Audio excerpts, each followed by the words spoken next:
Namun ketika beradu muka dengan Rahman, astagfirullah, pucat pasi Rahman seketika. Si pemuda yang menoleh ke arah Rahman itu, wajahnya sekilas rata tak berbentuk. Namun ketika Rahman memastikan kembali penglihatannya, si pemuda itu hanya tersenyum menyeringai, seperti menyembunyikan sesuatu, lantas kembali berbalik bergabung dengan rombongannya.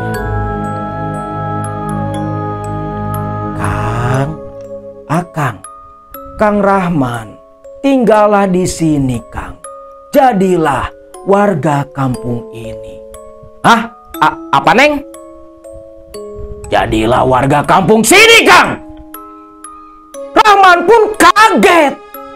Dia lantas melepaskan pelukan si Ronggeng, dan ketika menatap wajah Ronggeng itu, Rahman pun teriak sekuat tenaga. Wajah yang cantik, wajah yang rupawan berubah menjadi hancur dan begitu menakutkan, berbau seperti bangkai. Rahman yang takut melihat perubahan tiba-tiba si Ronggeng lantas lompat mundur. Namun siapa sangka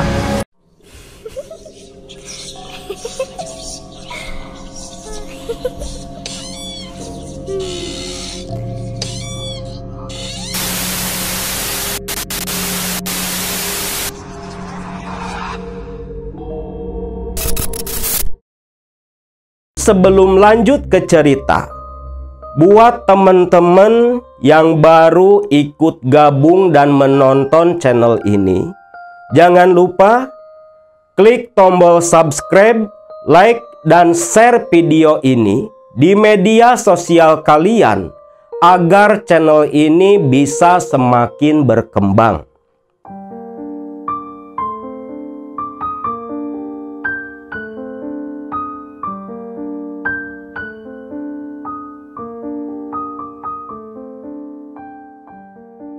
Assalamualaikum warahmatullahi wabarakatuh. Kampung Siluman, Kampung Bunian, atau Kampung para bangsa jin.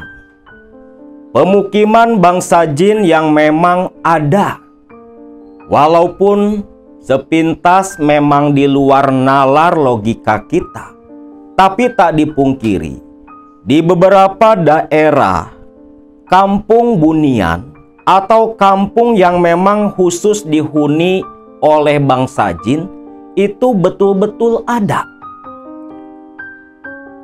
Di sebuah perkebunan karet di daerah Jawa Barat, ada sebuah lokasi di atas bukit yang sekelilingnya ditumbuhi pohon-pohon karet milik perkebunan.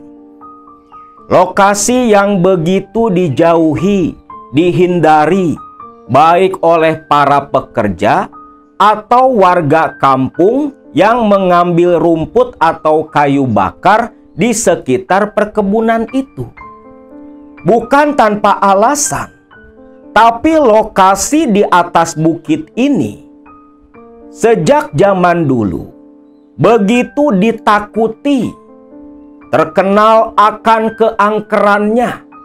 Sebuah lokasi yang merupakan bekas pemakaman tua terbengkalai, yang konon katanya kuburan-kuburan tua itu kuburannya para pekerja rodi di masa lalu, yang lantas digunakan juga oleh para karyawan yang tinggal di perumahan milik perkebunan, dikuburkan di lokasi itu.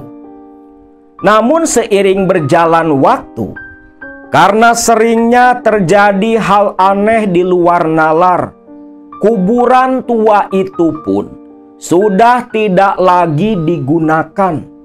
Bahkan bagi para karyawan dan warga kampung sekitar sana, ada sebuah cerita yang diturunkan mulut ke mulut dari beberapa generasi, tentang seorang lelaki yang tak sengaja masuk ke pekampungan terletak di atas bukit itu, layaknya seperti pekampungan manusia.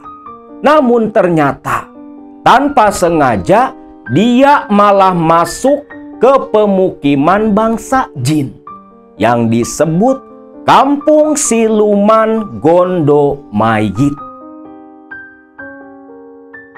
Sekitar 25 tahun yang lalu, di pertengahan tahun 2000, seperti biasa, para karyawan perkebunan, khususnya para penoreh pohon karet, saat itu pihak perusahaan sedang dikejar target, mengharuskan para karyawan setor getah karet setiap hari di atas 80 liter.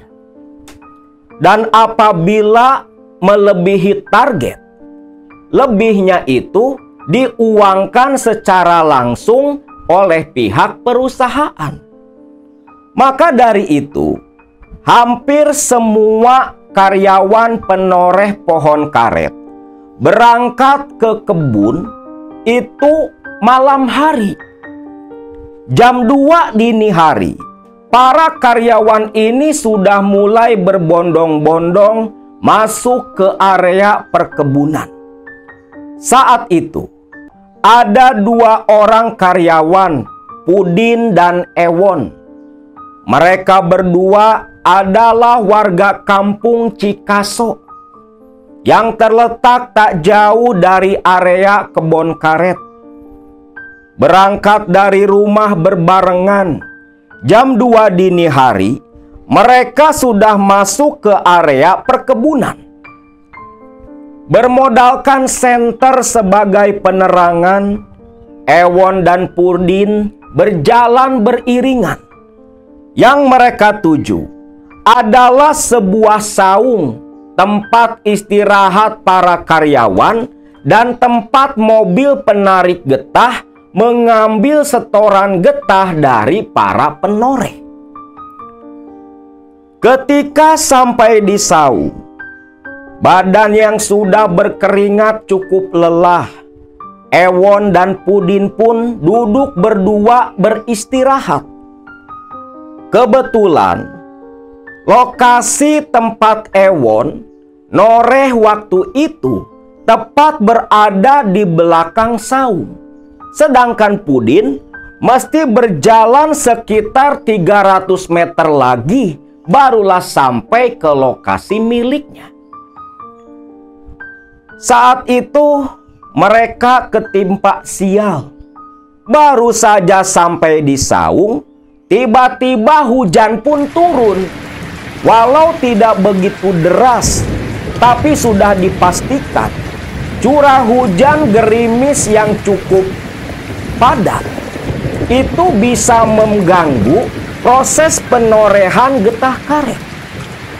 Pudin dan si Ewon pun akhirnya hanya bisa duduk diam menunggu hujan reda. Hampir setengah jam lamanya mereka berdua duduk di saung itu. Makin lama mereka berdua merasa heran. Ada sesuatu yang tak wajar mereka rasakan. Awalnya hanya hawa dingin yang mereka anggap pengaruh dari hujan gerimis saat itu. Namun, dingin yang mereka rasakan hanya berpusat di area punggung saja. Won, aneh ya, kok rasa dingin cuma di bagian punggung? Bagian depan kok anget? Ucap si Pudin. Ewon pun hanya menggelengkan kepala. Din, sebaiknya kamu hati-hati. Loh, hati-hati kenapa? Tanya si Pudin.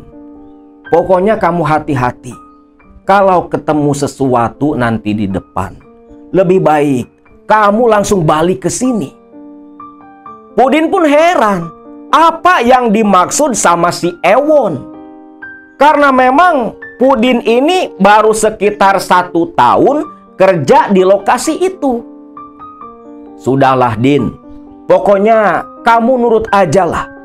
Kalau nanti kamu ke lokasi, ketemu apapun, ketemu sama siapapun, lebih baik jangan dilanjutkan. Langsung saja balik ke sini. Pesan Ewon dengan nada yang begitu meyakinkan. Sedangkan Pudin hanya tertawa, menertawakan Ewon yang seperti orang ketakutan. Nah, Din, kamu nyium enggak? Nyium apa? Din, bau bangke. Ah, ini mah paling bau pohon picung, ucap si Pudin. Bukan Din, ini baunya lain Din. Sebaiknya kau diam sajalah di sini. Takut terjadi apa-apa nanti. Alah, Won. Kita ini udah pada tua, udah pada dewasa. Masa masih percaya sama cerita tahayul kayak gitu? Ini jelas-jelas bau pohon picung. Memang, bau pohon picung itu seperti bangkai yang bentuknya seperti keladi. Ewon hanya menggelengkan kepala. Gerimis pun akhirnya reda. Pudin pun pamitan melanjutkan perjalanan. Ewon hanya bisa berpesan dan terus mengulangi agar Pudin hati-hati. Pudin pun hanya membalas dengan senyuman sambil menggelengkan kepala. Pudin pun mengambil pikulan dan 2 buah wadah yang terbuat dari aluminium, tempat penampungan getah karet untuk dibawa ke saung tengah hari nanti. Pudin pun langsung jalan.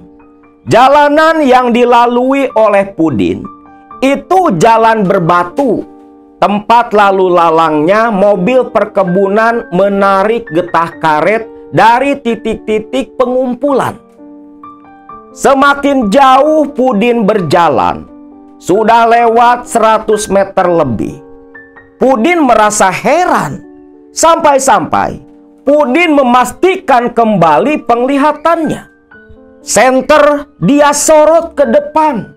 Di ujung jalan, di sebuah pengkolan, Pudin melihat ada orang sedang memikul gerobak. Loh. Itu siapa? Masa ada yang jualan jam segini? Pikir si Pudin.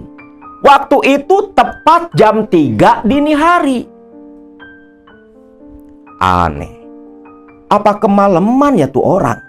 Pikir Pudin. Pudin sempat berhenti diam. Setelah dipastikan kalau orang yang memikul gerobak itu napak di atas tanah, tenanglah Pudin, karena itu pasti manusia. Pudin pun mendekat. Semakin dekat terdengarlah suara orang yang sedang memukul mangkuk. Jelas dari si pedagang yang memikul gerobak. Lalu disambung suara yang menawarkan dagangannya. Bajigur, bajigur, bajigur. Oh, ternyata tukang bajigur. Nah, ini kayaknya tukang bajigur kemalaman, pikir si Pudin. Merasa badannya dingin, habis hujan juga. Pudin yang seperti tertutup nalarnya itu langsung nyamperin ke tukang bajigur. Mang, berhenti dulu Mang, pesen bajigur, teriak Pudin. Si orang itu pun yang mikul gerobak, si tukang bajigur, langsung berhenti menurunkan gerobak jualannya. Pudin mendekat. Mang, bajigur 1 Mang. Iya Jang, ucap si tukang bajigur. Tukang bajigur itu mengenakan celana kain panjang dengan atasan kaos oblong. Mengenakan topi juga, hampir menutup sebagian wajahnya. Mang, kemalaman jualannya? Apa baru mau dagang? Kemalaman Jang, semalam Mamang nginep di kampung sana sambil nunjuk ke arah depan. Oh, memangnya di situ ada pekampungan, Mang? Ada, Jang, ucap orang itu. Namun orang ini menjawab setiap pertanyaan Pudin dengan nada cukup ketus. Pudin pun tidak terlalu memperdulikan. Penutup air bajigur dibuka, terlihat mengepulkan uap. Si tukang bajigur lantas menciduk dengan gayung yang terbuat dari batok kelapa, dimasukkan ke gelas besar. Pudin pun tersenyum senang. Lumayanlah buat ngangetin badan.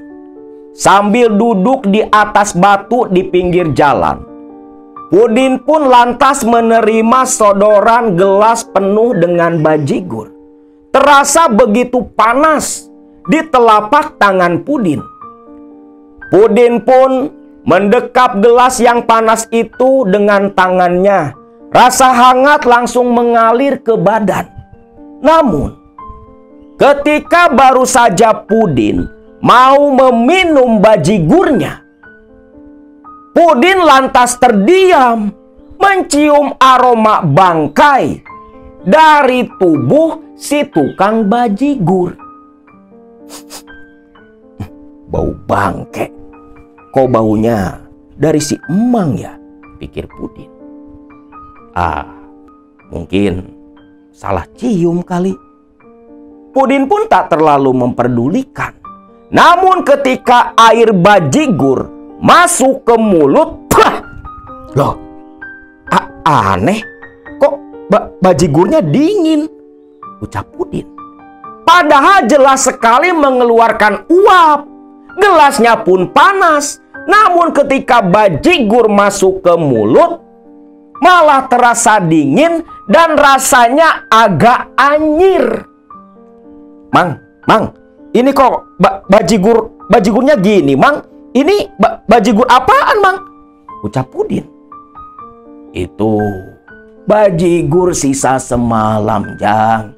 Minum saja, masih enak kok, Jang, ucap si penjual. Pudin mulai merasa ada yang tak beres. Saat itu Pudin masih menunduk, memperhatikan uap yang mengepul di permukaan air bajigur. Dia merasa aneh dengan suara nada si penjual yang berubah. Makin dipandang, makin heranlah Pudin. Air bajigur di gelas mulai mengeluarkan gelembung. Bau anyir pun semakin kuat tercium dari uap bajigur. Makin diperhatikan, astagfirullah, Pudin kaget. Bukan air bajigur di dalam gelas, tetapi darah. Dan ketika Pudin menoleh ke si tukang bajigur, kenapa, Jang? Mang, ini kok darah, Mang? Iya, Jang, itu memang darah. Minum, Jang, minum, habiskan. Dan si penjual bajigur lantas mengangkat topi yang menutup wajahnya. Saat itu pula tersadarlah Pudin kalau bukan manusia yang ada di hadapannya. Pudin melempar gelas yang berisi darah, langsung lari ketakutan. Sedangkan di belakang, sosok si tukang bajigur terus memanggil-manggil Pudin. Jang, minum bajigurnya, Jang. Ujang. Pudin sudah tak mengindahkan apapun, tak memikirkan apapun, hanya terus berlari, berteriak, memanggil-manggil Ewon, meminta pertolongan. Sedangkan di saung, Ewon yang sedang membuat api unggun menghangatkan badan ketika mendengar suara jeritan si Pudin. Astagfirullahaladzim. Ada apa itu si Pudin? Ewon lantas berdiri turun dari saung ke pinggiran jalan. Din, Udin, Pudin. Won, tolong Won, tolong, teriak Pudin. Makin lama makin dekat, terlihat si Pudin lari pontang-panting ketakutan. Loh, Din, ada apa? Aduh, astagfirullahaladzim, Won. Won, ada setan, Won. Setan? Setan apa? Melihat Pudin yang ngos-ngosan dengan muka yang begitu pucat, Ewon pun mengajak Pudin naik ke saung. Udah, sekarang ke saung dulu, ke saung dulu. Sesampainya di saung, Pudin duduk di atas tumpukan bambu. Disodorkan minuman hangat oleh si Ewon yang langsung diminum sampai habis oleh Pudin. Barulah Pudin bisa menenangkan diri, menoleh dan menatap ke arah Ewon yang mengerutkan kening seperti yang bingung. Aduh, Won, ternyata bener, Won. Di depan ada setan, Won. Setan? Setan apa? Won, ada setan dagang bajigur, Won. Seketika Ewon pun langsung terdiam.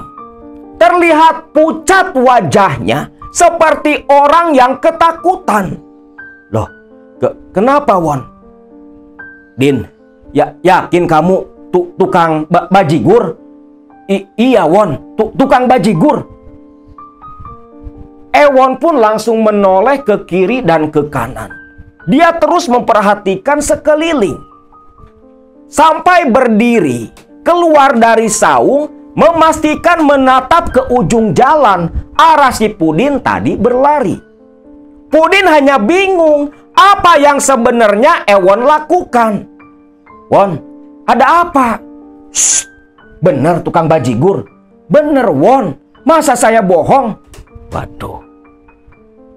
Oh iya, untung dibawa, ucap Ewon, yang langsung merogoh ke dalam tas gendong yang dia gantung di tiang saung. Pudin hanya bingung. Lalu Ewon pun mengeluarkan sesuatu kresek hitam. Tangan kanannya merogoh ke dalam. Ternyata Ewon menggenggam sesuatu yang langsung seperti dijampe-jampe. Ewon pun menebarkan benda yang ada di dalam genggamannya, tepat di depan saung. Selepas itu, barulah Ewon merasa tenang, kembali duduk di samping Pudin. Pudin kembali bertanya, Won, ada apa? Din, itu yang saya takutkan. Itu pasti hantunya Mang Rahman. Mang Rahman? Mang Rahman siapa? Panjang ceritanya, Din. Loh, emang ada apa sih? Jangan bikin penasaran dong, ucap si Pudin. Rasa takut sudah hilang, terganti oleh rasa ingin tahu. Sampai akhirnya, karena terus didesak oleh si Pudin, Ewon pun bercerita tentang sebuah kejadian yang lebih seperti petaka menimpa seorang tukang bajigur asal desa Batu Nunggul yang pernah tersesat di kampung siluman di area Bukit Kebon Karet yang tak jauh dari lokasi mereka. Menurut cerita Ewon saat itu kepada Pudin, dulu sekitar tahun 1990, tahun di mana Ewon baru bekerja di perkebunan, pernah terjadi sebuah peristiwa yang membuat geger semua karyawan penoreh karet di lokasi itu. Menurut cerita yang diingat oleh Ewon, di kampung Batu Nunggul, hidup sepasang suami istri yang bernama Mang Rahman dan Bieti. Mereka berdua dulunya adalah karyawan di perkebunan, namun memilih keluar dan merintis usaha sebagai pedagang. Yeti membuka usaha warung kecil-kecilan di depan rumahnya. Biasa dagang gorengan dan berbagai keperluan pokok rumah tangga, yang tentunya para pelanggan kebanyakan para karyawan perkebunan yang tinggal di perumahan. Rahman pun tidak tinggal diam. Istrinya jualan di rumah, sedangkan Rahman sang suami keliling dari kampung ke kampung setiap malam berjualan bajigur, yang pada waktu itu merupakan minuman populer dan paling diminati oleh orang-orang zaman itu. Satu saat, Rahman yang memang setiap malam selalu keliling dari kampung ke kampung, saat itu sekitar jam 10, dengan pikulan gerobak yang masih penuh, Rahman yang memang agak kurang sehat, dia tetap memaksakan diri berjualan. Waktu itu Rahman baru saja masuk ke kampung Cikaso yang bersebelahan dengan desa Batu Nunggul. Sambil memukul-mukul mangkuk, Rahman menawarkan barang dagangannya. Namun apesnya, baru saja sampai di tengah perkampungan, hujan pun turun begitu deras. Tergopoh-gopoh memikul beban berat, sambil terseok-seok, Rahman pun setengah berlari menuju ke pos ronda. Yang kebetulan di sana ada 3 orang warga Cikaso yang sedang bertugas. Mang Rahman, sini Mang!" teriak Mang Ate, salah satu peronda malam itu. "Siap-siap, ikut neduh juga," ucap Mang Rahman. Sampai di pos ronda, pikulan pun dia simpan. "Mang, mumpung dingin nih, bikinin bajigur Mang," ucap si Ate. Diikuti pula oleh si Elan dan Wawan. "Ya Mang, bikinin 1 dah. Enak kayaknya nih, lagi dingin kayak gini minum bajigur." Rahman pun tersenyum, langsung melayani pesanan mereka bertiga. Sambil meminum bajigur menunggu hujan reda, mereka bertiga pun yang memang sudah akrab dengan Mang Rahman, tak canggung lagi saling bercerita, membahas berbagai hal. Sampai Mang Ate pandangannya tertuju ke gerobaknya Mang Rahman. "Loh, Mang, tumben jam segini barang dagangan masih penuh kayak gitu." "Aduh, iya Jang. Mamang teh tadi kemalaman berangkat jualan, makanya barang dagangan masih penuh. Tapi Mamang mah gak nyerah Den. Daripada pulang dagangan penuh diomelin bini, lebih baik Mamang pulang subuh. Gak apa-apalah, biar Mamang terus keliling sampai subuh nanti. Siapa tahu ada bos yang mau borong barang dagangan Mamang." Di situ Ate dan yang lain pun hanya tertawa, karena gak mungkin udah jam 10 masih begitu banyak, siapa yang mau beli? Terlebih hujan begitu deras, orang-orang pasti enggan keluar dari rumah mereka. Ate pun hanya menghibur Mang Rahman, sampai Ate teringat sesuatu. Iya ya, Mang, mending jualannya di Kampung Baru aja Mang." "Kampung Baru? Kampung Baru? Di mana Kampung Baru?" "Itu loh Mang, yang arah ke kebun karet. Kalau dari sini keluar Cikaso, Mamang nanti belok kiri. Nah di situ ada jalanan ke kebun karet Mang. Di ujung jalan itulah letak Kampung Baru. Di situ lagi ada acara hajatan, syukuran, Mang. Ada program ABRI masuk desa, benerin jalan di Kampung Baru. Baru selesai 2 hari lalu. Sekarang warga di sana lagi ngadain hiburan. Katanya mah ada acara ronggeng segala, Mang. Coba aja Mamang jualan ke sana. Siapa tahu aja, Mang, kalau Mamang jualan ke Kampung Baru, di sana lagi ada hiburan, barang dagangan Mamang habis. Iya ya. Ya udahlah, hujan reda, Mamang mau langsung ke sana saja, ucap Rahman yang wajahnya begitu cerah, seolah mendapat harapan. Tak lama kemudian hujan pun reda. Gelas bajigur sudah dia cuci. Lantas Rahman pun pamitan kepada mereka bertiga. Sedangkan Ate hanya mewanti-wanti Mang Rahman agar lebih hati-hati ketika lewat di perkebunan nanti. Karena selepas hujan, ular berbisa seperti ular sanca dan ular weling selalu keluar di tengah malam. Rahman pun hanya tersenyum.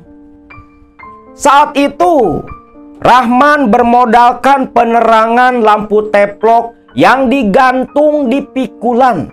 Dia terus berjalan. Makin jauh, akhirnya Mang Rahman keluar dari batas desa Cikaso. Di hadapannya terbentang jalanan berbatu yang kiri dan kanannya pohon-pohon karet milik perkebunan. Agak bergidik ngeri Mang Rahman melihat kebun karet yang begitu gelap. Tahu betul dia, di kebun karet tak ada satupun rumah warga, hutan semua. Tapi demi gak dimarahin ama Bieti istrinya, Mang Rahman pun nekat. Dia pun sambil membaca bismillah mulai melangkahkan kaki masuk ke area perkebunan. Semakin jauh Mang Rahman berjalan, semakin gelap pula suasana sekitaran Mang Rahman. Binatang-binatang malam mulai bersuara, saling bersahutan seperti yang berpesta. Makin jauh Mang Rahman berjalan, tak terasa sudah tepat berada di tengah hutan karet. Saat itu Mang Rahman merasa cukup kelelahan. Namun ketika melihat ke jam tangan, loh, aneh, ini jam mati apa gimana? Ucap Rahman. Di jam tangannya masih tepat jam 10. Padahal di pos kamling tadi hampir setengah jam nunggu hujan reda. Namun jarum jam masih bergerak. Baterainya habis kayaknya nih. Lelet kayak gini, pikir Rahman.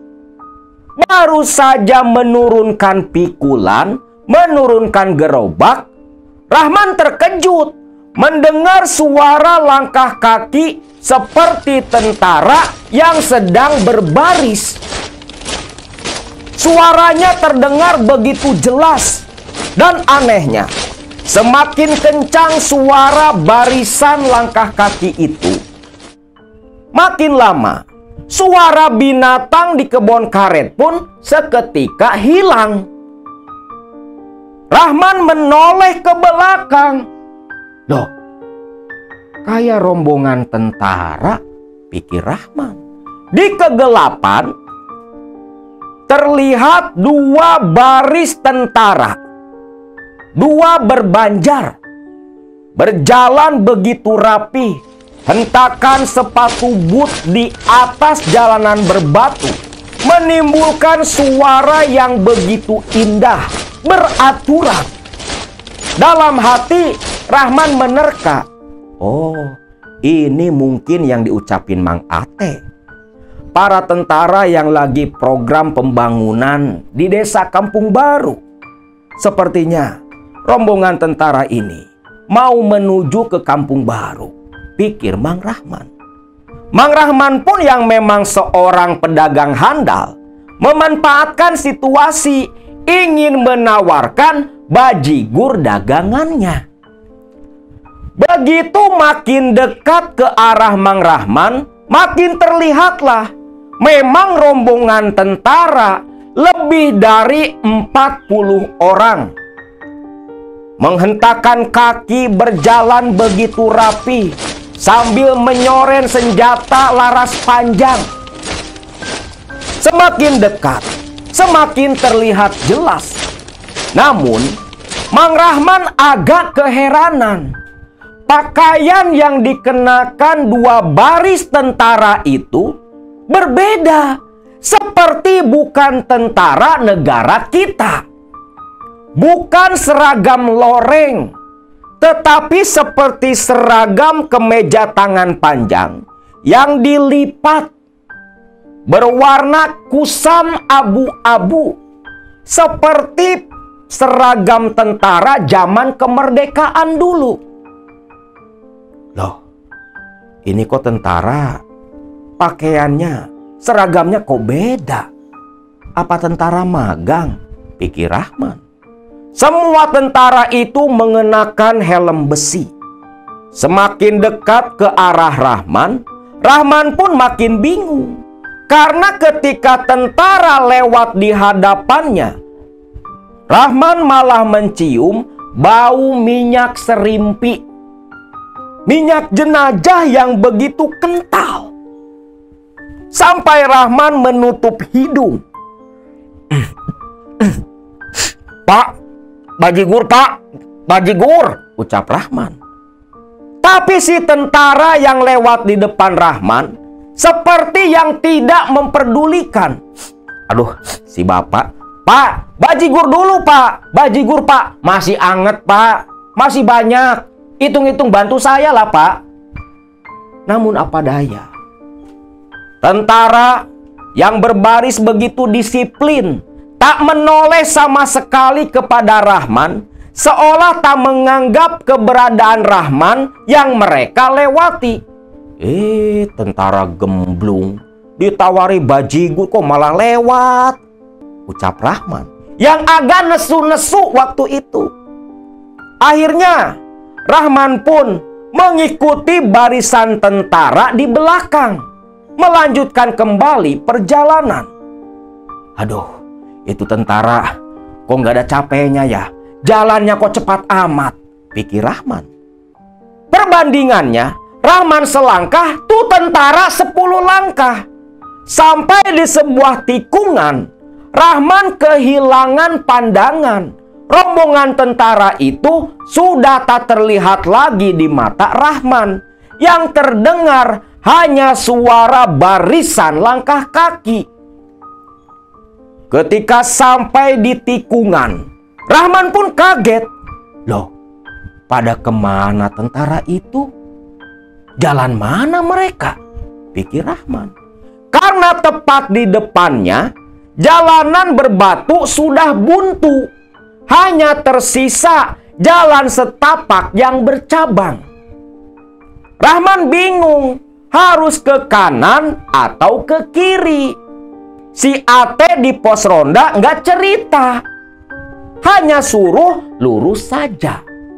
Rahman pun menyimpan gerobaknya. Dengan lampu teplok dia periksa bekas jejak langkah kaki para tentara. Namun Rahman betul-betul heran. Rumput-rumput di jalan setapak itu utuh, seperti tak pernah terinjak manusia. Aneh, pada kemana nih tentara lewat?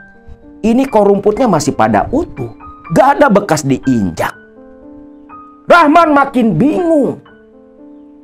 Sedangkan di tengah kebingungan itu, terdengarlah suara seperti komandan tentara yang membentak, namun dengan bahasa yang tidak dimengerti oleh Rahman. Loh, Itu suara tentara, seperti dari arah bawah. Pikir Rahman, mana mungkin mereka loncat ke jurang? Karena di depan jalan setapak itu kan bercabang. Nah, di cabang yang kanan, samping kirinya itu jurang. Dan suara tentara tadi terdengar dari arah bawah.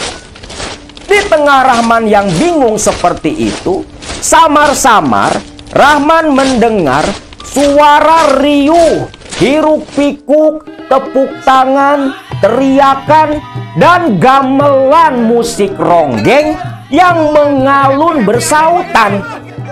Nah, ini pasti arah dari Kampung Baru.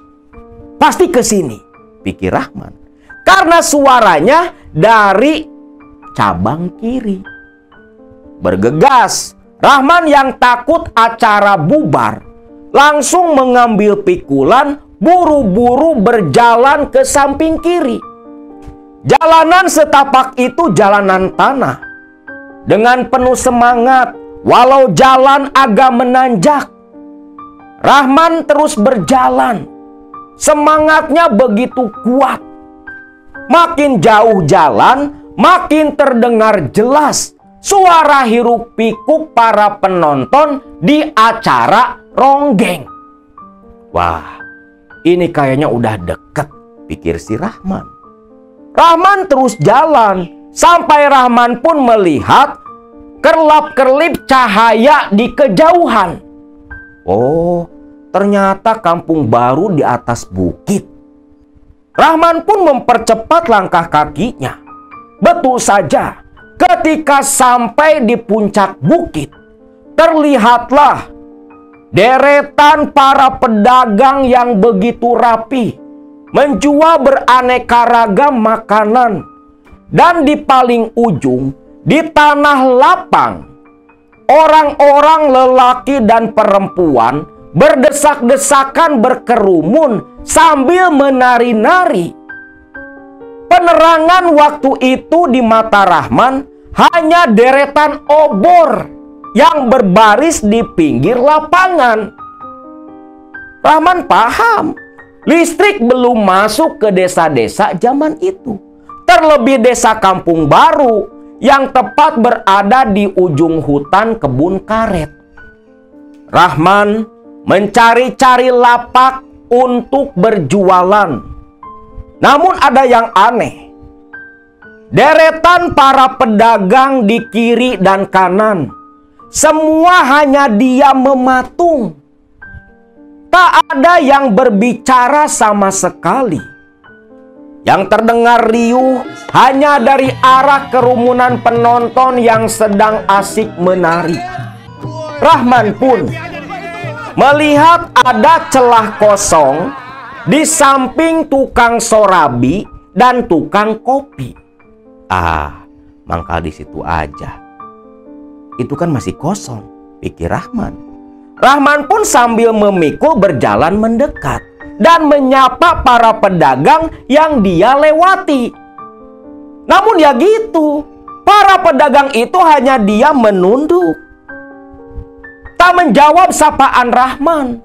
Ditambah lagi mungkin tertutup oleh suara gamelan yang begitu kencang. Rahman langsung menyimpan gerobaknya di samping tukang sorabi. Terlihat yang berjualan sorabi itu seorang perempuan tua dan seorang lelaki setengah baya, seumuran dengan Rahman, dagang kopi di samping kiri. "Bo, Pak, ikut jualan," ucap Rahman. Tapi tetap saja nggak ada yang jawab. Semua diam. Tentu saja suasana seperti itu membuat Rahman begitu canggung.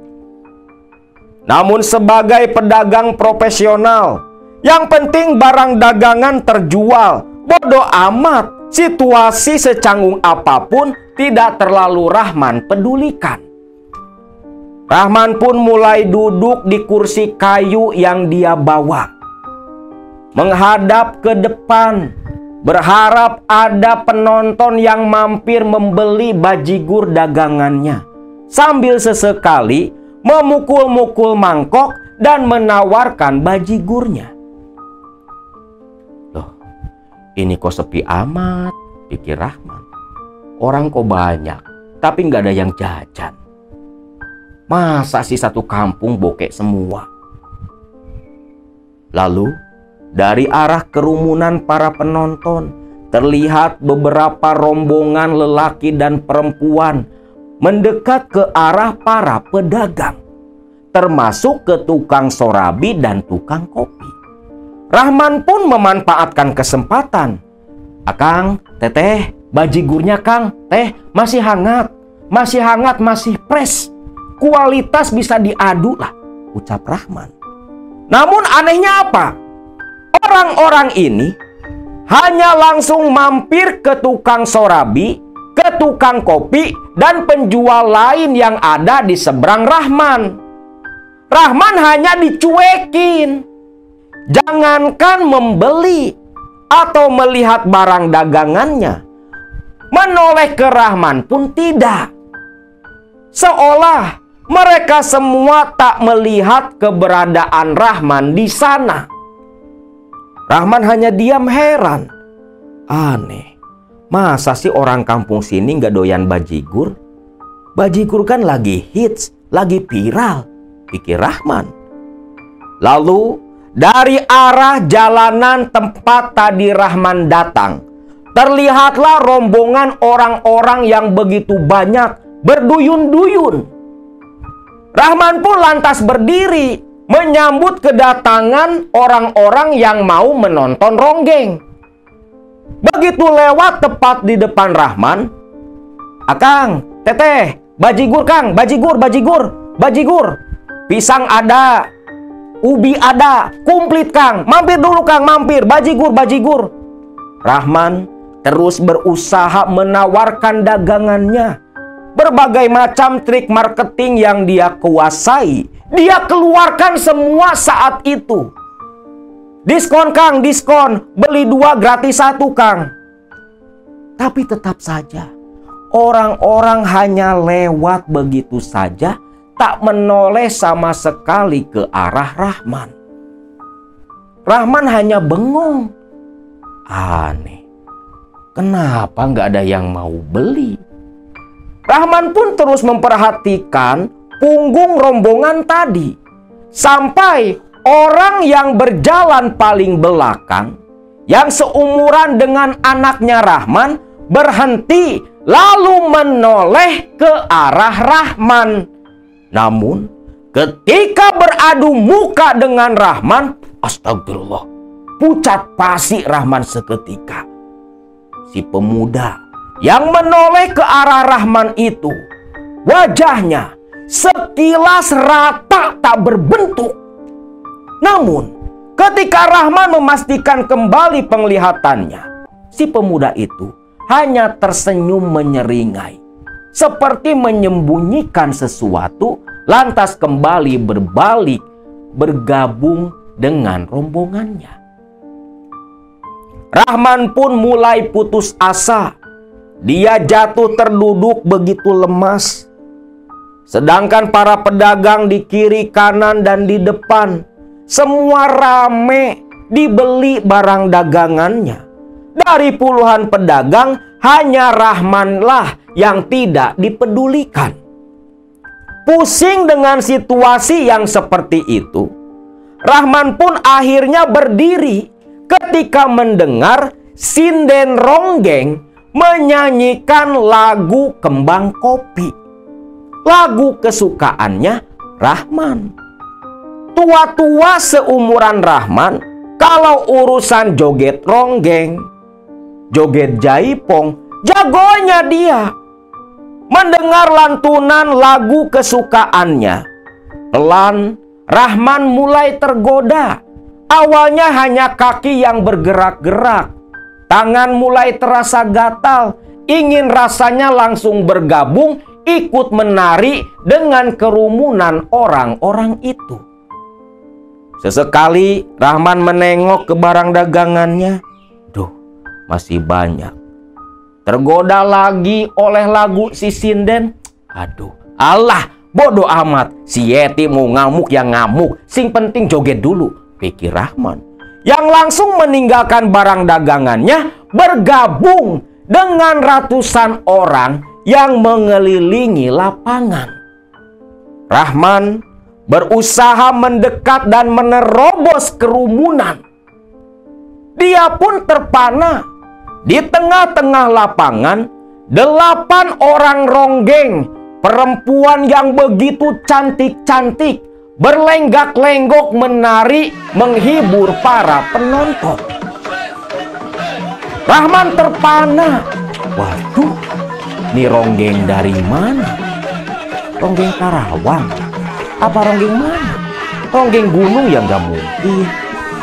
Ini mah kayak bukan orang kampung. Penarinya kok cantik-cantik semua, pikir Rahman. Bahkan para panayagan, penabuh gamelan, sinden, semua ganteng dan cantik-cantik. Rahman pun sampai menggelengkan kepala. Ternyata begitu kaya orang-orang desa Kampung Baru, sampai mendatangkan grup ronggeng dari kota.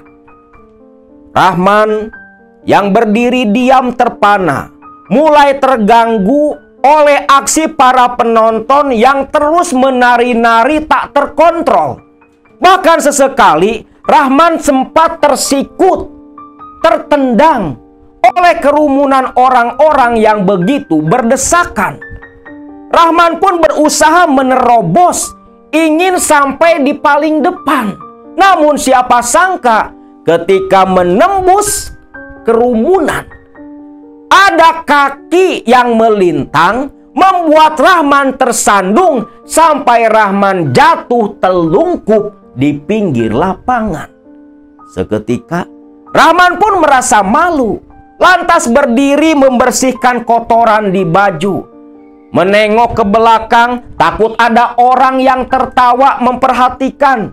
Namun aneh, orang-orang yang tadi joget begitu tak terkontrol, semua hanya diam menatap ke tengah lapangan. Ketika seorang penari berdiri sendiri dan yang lain hanya duduk menikmati. Suasana pun senyap seketika. Gamelan berhenti. Penonton semua diam. Lalu langsung duduk begitu rapi. Sedangkan Rahman hanya melongo berdiri, celingak-celinguk kebingungan. Sampai tiba-tiba di tengah Rahman yang menatap ke arah kerumunan para penonton yang duduk sila rapi, terdengar suara kendang. Lalu ada kain selendang melingkar menjerat batang leher Rahman. Ucap Rahman, yang ditarik dari belakang. Ketika menoleh, melongoklah Rahman. Ronggeng yang tadi berdiri sendiri, ronggeng yang paling cantik, mengalungkan selendang biru di leher Rahman, diiringi lagu Kembang Kacang. Membuat Rahman terpana dan tergoda melihat senyum si ronggeng yang melenggak-lenggokkan badan menarik Rahman ke arah tengah lapangan. Ketika gamelan kembali bertalu-talu, sinden kembali menyanyi, riuhlah kembali suasana.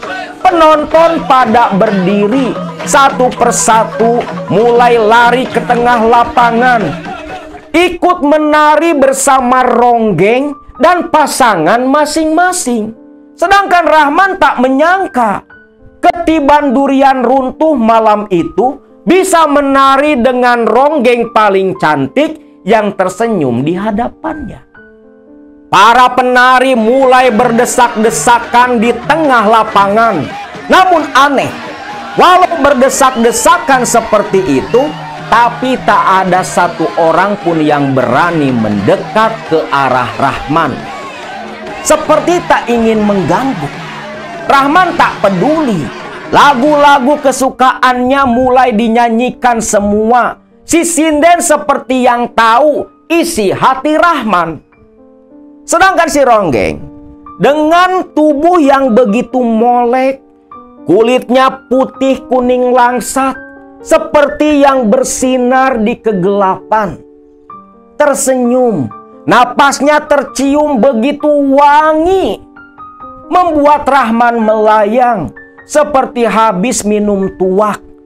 Berjoget menari sambil sempoyongan, mabuk oleh bau wangi dari mulut si Ronggeng yang semakin lama semakin merapatkan tubuh ke arah Rahman. Sampai tubuh Rahman dan si Ronggeng itu rapat. Si Ronggeng memeluk pinggang Rahman. Rahman pun tak mau kalah. Dia pun memeluk leher si Ronggeng. Dan ketika dalam pelukan Rahman, si Ronggeng dengan suara yang lembut berbisik di telinga Rahman, Kang Rahman, tinggallah di sini, Kang. Jadilah warga kampung ini." "Hah? Apa, Neng?" "Jadilah warga kampung sini, Kang." Rahman pun kaget. Dia lantas melepaskan pelukan si Ronggeng, dan ketika menatap wajah Ronggeng itu, Rahman pun teriak sekuat tenaga. Wajah yang cantik, wajah yang rupawan berubah menjadi hancur dan begitu menakutkan, berbau seperti bangkai.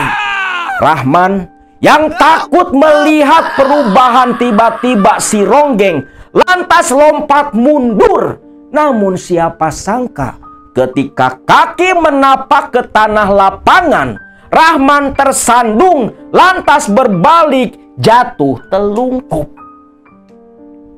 Ketika Rahman jatuh telungkup, suara gamelan dan nyanyian sinden berhenti seketika. Suasana jadi hening, sedangkan Rahman masih ketakutan dan mengaduh kesakitan. Kepalanya membentur akar pohon. Rahman baru sadar kalau suasana menjadi hening. Dia pun mulai menggerakkan kepala. Namun apa yang terjadi ketika Rahman membuka mata? Rahman sudah dikerumuni oleh para penonton. Bahkan terdengar dengusan seperti orang yang marah berbarengan, diikuti suara yang menggeram pula. Tapi yang membuat Rahman ketakutan bukan desisan, bukan geraman, tetapi penampakan deretan puluhan kaki-kaki di hadapan Rahman yang bukan kaki manusia. Di pandangan Rahman, kaki-kaki yang berderet berdiri adalah kaki-kaki binatang, domba, kuda, kerbau, sapi. Tak ada yang berbentuk kaki manusia. Dan ketika Rahman menengadah, makin teriak ketakutan. Badannya manusia, kakinya kaki binatang, tapi dengan kepala yang tidak beraturan. Wajah semuanya begitu hancur. Rahman pun teriak sekuat tenaga.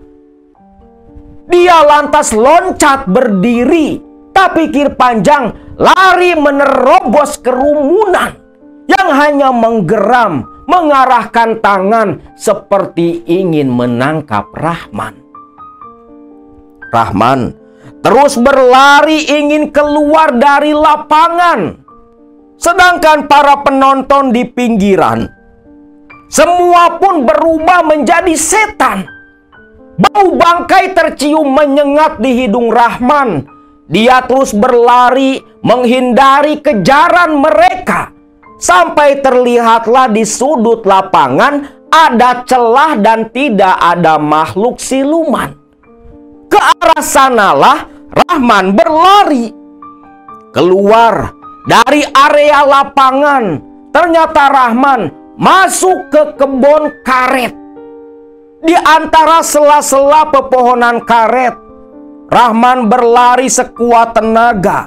Sedangkan dari belakang Rahman terdengar teriakan, "Rahman, Rahman, diamlah, ikutlah, jadilah warga kampung ini."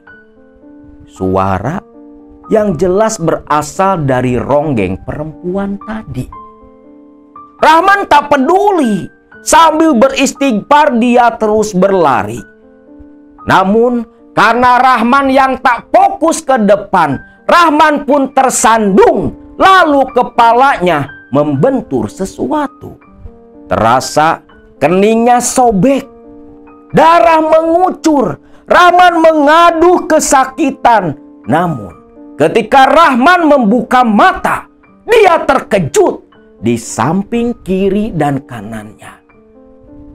Tunggul-tunggul makam, deretan batu-batu nisan. Rahman tersandung di kuburan. Namun tak sampai di situ saja hal yang mengejutkan Rahman. Dari arah belakang Rahman, suara geraman, suara serak seperti tadi kembali terdengar.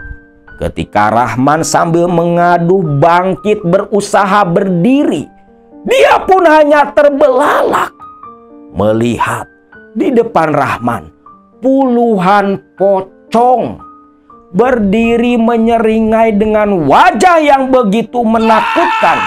Rahman pun teriak sekuat tenaga. Dengan sisa kekuatan yang ada, dia berusaha lari, melompati deretan nisan di sekelilingnya, sampai Rahman kembali terjatuh. Kaki kirinya ada yang menarik begitu kuat.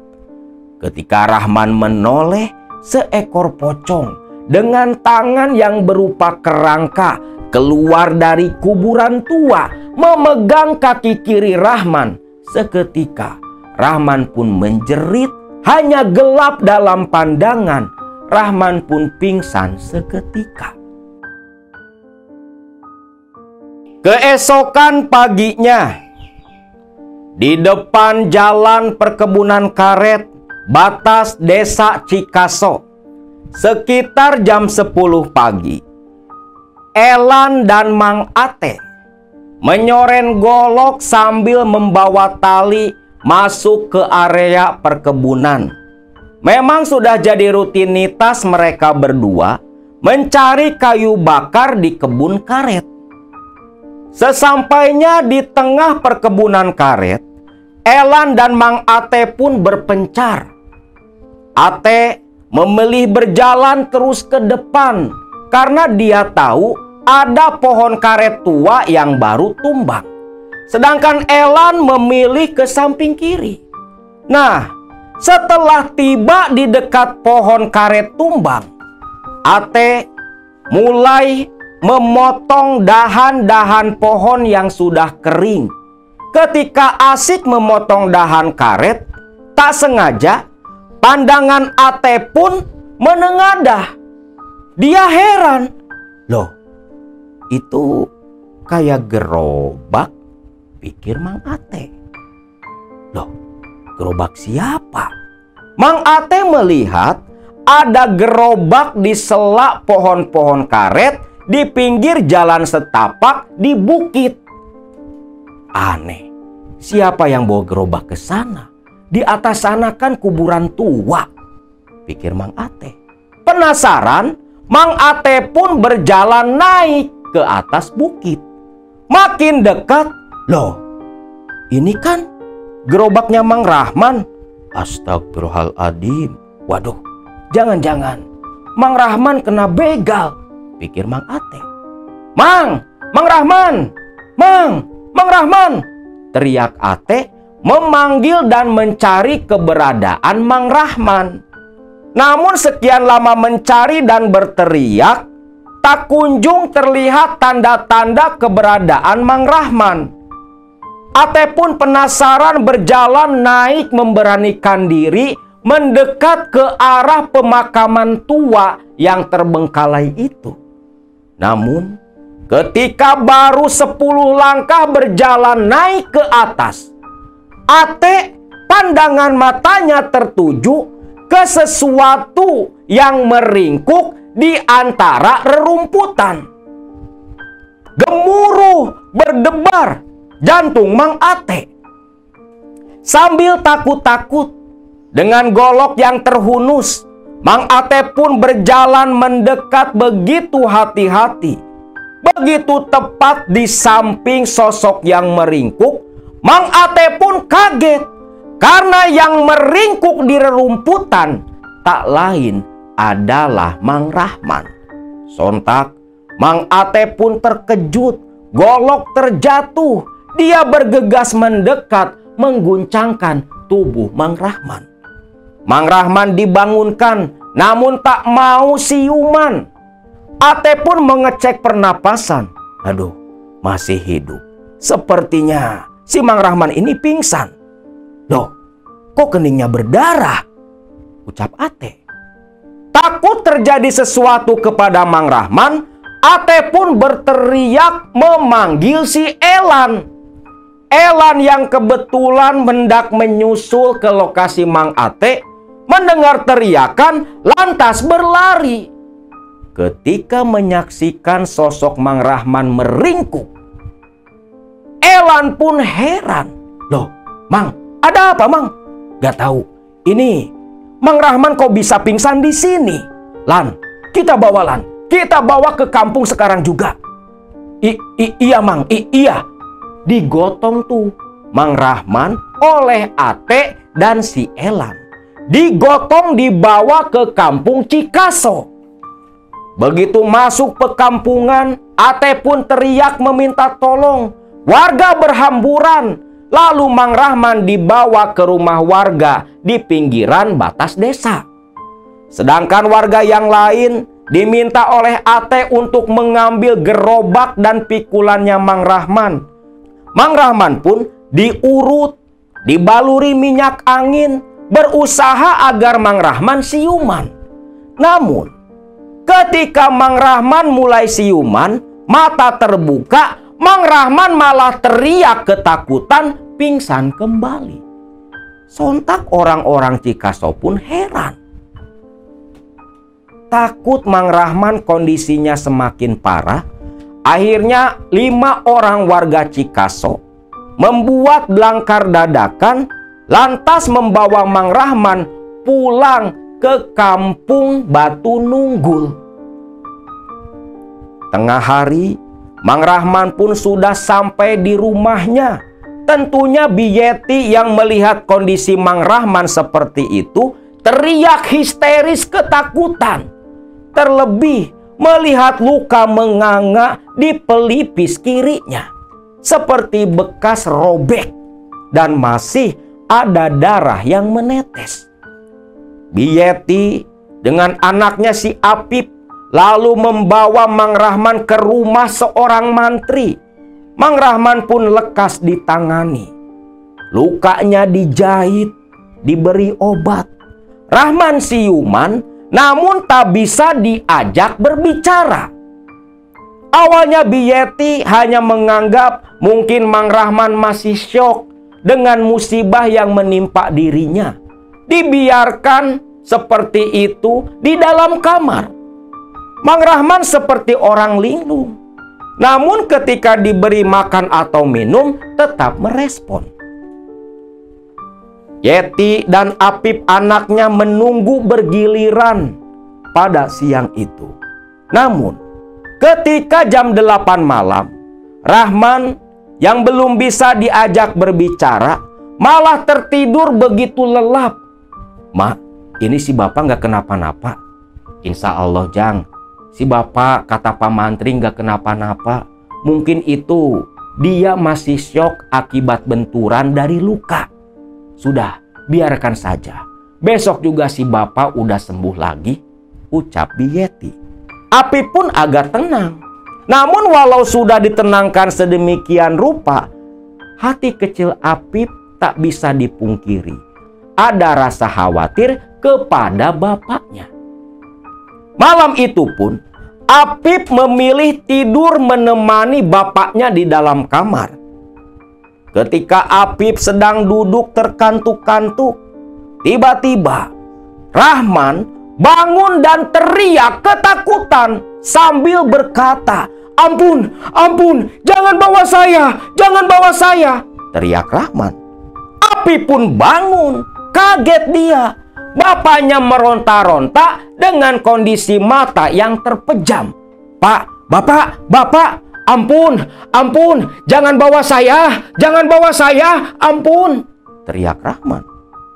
Apip makin bingung. "Bu, ibu, emak.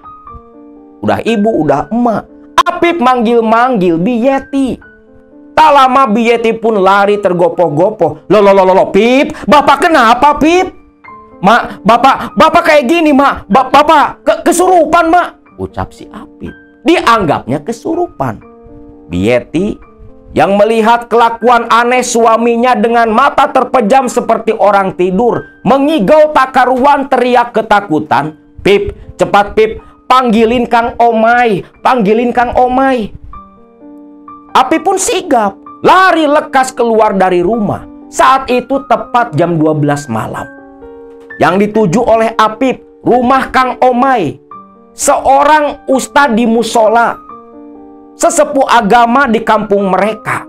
Sesampainya di rumah Kang Omai, si Apip gedor pintu sekuat tenaga. Kang Omai, bangun Kang, tolong. Omai dari dalam pun, "Astagfirullahaladzim, cek atuh, assalamualaikum gitu." Iya Kang, assalamualaikum," teriak Apip. Maklumlah orang panik. Omai pun membukakan pintu sambil benerin kain sarungnya. Kamu Pip, ada apa?" "Aduh Kang, tolong Kang, cepat ke rumah. Itu loh Kang, si bapak." "Loh, bapak kamu kenapa?" Bapak sakit Kang." "Sakit? Ya sudah, kamu pulang duluan, Akang nanti nyusul," ucap Omai. Apip pun balik kembali ke rumah. Setengah jam kemudian barulah Omai datang. Apip pun agak kecewa. "Aduh Kang Omai, si bapak udah tidur lagi. Tadi mah jerit-jerit loh Kang." "Loh, ya maaf, tadi kan Akang adus dulu. Akang teh lagi gitu sama si Teteh. Mana bapak kamu?" "Itu Kang di dalam." Omai pun masuk ke dalam kamar. Terlihat Mang Rahman tertidur begitu nyenyak. Biyeti pun bertanya, "Kang, ini suami saya teh kenapa Kang?" Sebentar. Omai memegang kening Rahman. Panas Ece, jangan khawatir. Si Akang mah cuman gundam, nyigo. Ini badannya panas demam, mungkin akibat luka di kening. Sudah, gak apa-apa. Nanti kalau panasnya sudah reda, pasti gak bakal ngigo lagi. Itu mah hal wajar." "Oh, jadi Kang Rahman teh bukan kesurupan?" Bukan. Kalau masalah kesurupan mah gampang. Kalau orang kesurupan, Ece tinggal pukul saja sekuat tenaga. Kalau ngaduh kesakitan berarti sadar. Kalau diam itu kesurupan. "Udah Cek, Akang pulang dulu, masih ngantuk," ucap Omai sambil tersenyum ke Ceyeti. Ceyeti pun hanya mengangguk saja. Namun apa yang terjadi? Panasnya Rahman tidak kunjung turun juga. Bahkan setiap malam Rahman terus teriak ketakutan tak jelas dengan mata terpejam, seperti mengalami sesuatu yang begitu menakutkan di dalam mimpinya. Sampai di hari ketiga, Rahman yang siang itu terbangun dan tersadar, memanggil-manggil Apip anaknya. Apip yang mendengar panggilan lirih sang bapak lantas lari ke dalam kamar. Ceyeti waktu itu lagi nganterin belanjaan ke rumah Kang Omai. "Pak, alhamdulillah bapak teh sudah sadar. Bapak kenapa Pak?" "Pip, tolong Pip, tolong bapak." "Loh, bapak teh kenapa?" Lalu Rahman dengan suara yang begitu lemah sambil memegang tangan kanan si Apip, anak sematawayangnya. Rahman pun dengan suara yang lemah dia bercerita apa yang sudah terjadi menimpa dirinya. Alangkah kagetnya Apip mendengar cerita sang bapak kalau dia tersesat di kampungnya para siluman, kampung Gondomayit, kuburan tua di atas bukit Kebon Karet. Lalu Mang Rahman meminta tolong kepada Apip. Pip, tolong Pip, panggilkan Kang Omay. Bapak takut Pip. Bentar lagi mereka datang. Ucap Mang Rahman. Siapa Pak? Siapa? Mereka orang-orang Gondomayit Pip.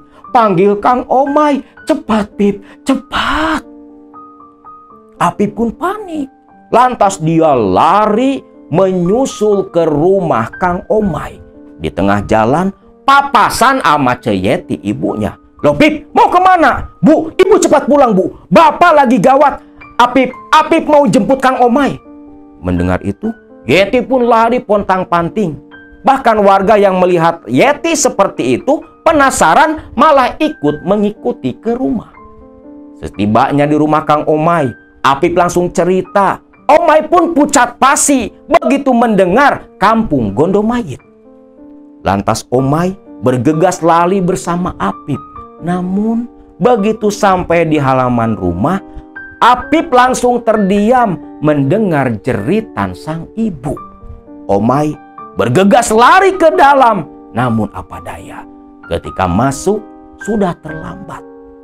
Rahman sudah terbujur kaku tak bernyawa dalam dekapan Yeti yang menjerit menangis kehilangan. Omay pun hanya bisa berucap, Innalillahi wa inna ilaihi roji'un. Apip dengan gontai mendekat, menatap jenazah sang bapak dalam pelukan ibunya. Dia hanya diam, melongo tak percaya.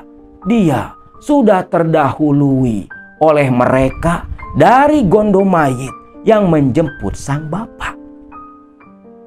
Kabar kematian Rahman dan cerita tentang Mang Rahman yang tersesat di kampung Gondomayit mati dijemput oleh para penduduk gaib kampung itu. Lantas hari itu juga jadi buah bibir di desa Batu Nunggul sampai menyebar ke Cikaso. Ketika Elan, Ate, dan si Wawan mendengar itu, mereka pun kaget, merasa bersalah karena bagaimanapun merekalah yang menyuruh Mang Rahman dagang di kampung baru. Maka selepas kejadian tragedi yang menimpa Mang Rahman, keangkeran kuburan tua, pemakaman dari para korban kerja paksa, tempat tinggal para siluman, kampungnya para setan, kampung Gondomayit semakin angker, semakin ditakuti, sampai pohon karet di sekitaran bukit kuburan tua itu ditinggalkan oleh para karyawan. Tak ada yang berani menoreh karena takut bernasib sama seperti Rahman. Lalu Ewon pun mengakhiri ceritanya.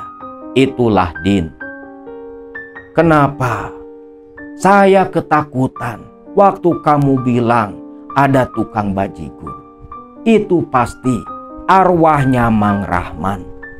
Udin pun kaget, tak menyangka kalau Mang Rahman ternyata adalah sosok tukang bajigur yang tadi dia beli. Lalu apa kita aman, Kang? Sudahlah, lebih baik diam. Tadi kan Akang sudah nebar garam yang sudah Akang jampi-jampi. itu antinya siluman dari kampung Gondomayit. Kita akan aman. Baru saja bilang seperti itu, terdengar suara mangkuk dipukul. Bajigur, bajigur, jang, bajigur jang. Pudin pun lantas memeluk Ewon sekuat tenaga. Ewon yang tadinya tenang ikut ketakutan. Mereka berdua pun berpelukan di dalam saung membelakangi api unggun yang masih menyala. Suara pukulan mangkok, suara Mang Rahman yang menawarkan bajigur langsung tak terdengar lagi. Baru saja agak tenang, tepat dari arah belakang mereka. Ujang, bajigur jang. Seketika Ewon dan Pudin berteriak, loncat dari dalam saung, lari tunggang langgang memilih pulang. Nah, itulah sebuah cerita tentang pemakaman tua yang ada di sebuah bukit di perkebunan karet warisan kolonial Belanda. Tentang keberadaan Kampung Bunian, Kampung Siluman, Kampung Para Jin yang dikenal dengan nama Kampung Gondomayit.